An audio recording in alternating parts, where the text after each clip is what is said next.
চাঁদপুর সরকারি আশ্রয়কেন্দ্রে জোর করে অবৈধভাবে দোকানপাট ও ঘর তৈরি করেছে সন্ত্রাসী Shah Alam, Jahangir Alam, Sulmiya, Abul Kashem contractor, Monomiya master, Kamal, Humayun member সহ প্রায় 14 জন।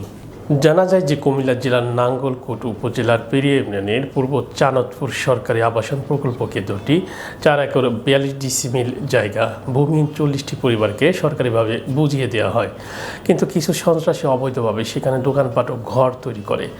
গত 14 ফেব্রুয়ারি 2025 তারিখে 40টি পরিবার অবৈধভাবে দখলদার সন্ত্রাসীদের বাধা দিলে সন্ত্রাসীরা স্থানীয়দেরকে প্রাণনাশের হুমকি ও তাদের হাত পা কেটে ফেলবে বলে ভয়ভীতি প্রদর্শন করে। এই মুহূর্তে সরকারি আবাসন প্রকল্প কেন্দ্রে থমথমে অবস্থা বিরাজ করছে। যে কোনো মুহূর্তে দাঙ্গা হাঙ্গামা ঘটাতে পারে সন্ত্রাসীরা। এ ব্যাপারে নাঙ্গলকোট উপজেলা নির্বাহী অফিসার বরাবর অভিযোগ দায়ের করেন উক্ত আশ্রয় কেন্দ্রে 40টি পরিবারের পক্ষে আবু সাইদ। জি বলেন, কি নাম আপনার? মোহাম্মদ আবু সাইদ। আবু আবু সাইদ জি।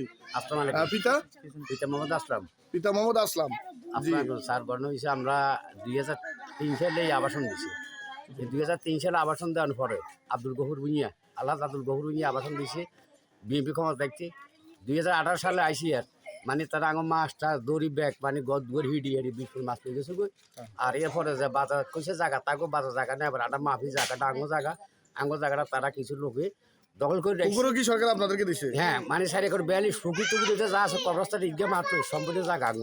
এখন পুকুরও তারা চাষ না, করে পুকুরে খায়? আম গাছ আছে, পুকুরে আছে অন্য বাজারে কিছু জায়গা অংশ তারা মানে 14 তারা মানে জোর জবর করি ওই জায়গাটা দখল করে রাখছে। এই জায়গাটার আগর বাড়াও দেয় না। তারা দোকানপাট দিছে? হ্যাঁ, দোকানটা দিচ্ছে, আগর বাড়াও দেয় না, তাকে কোনো কার্যকলাপ কিছু করে না। যদি কোনো বাজারে গেলে উল্টাটা কয়, উল্টাটা লাটা প্রশাসনের কাছে আর ডক্টর ইউনিভার্সের কাছে আমরা এই বিষয়টা চাই, আমরা সুস্থ একটা বিষয়। জি, আপনারা সবাই এর বিচার চান?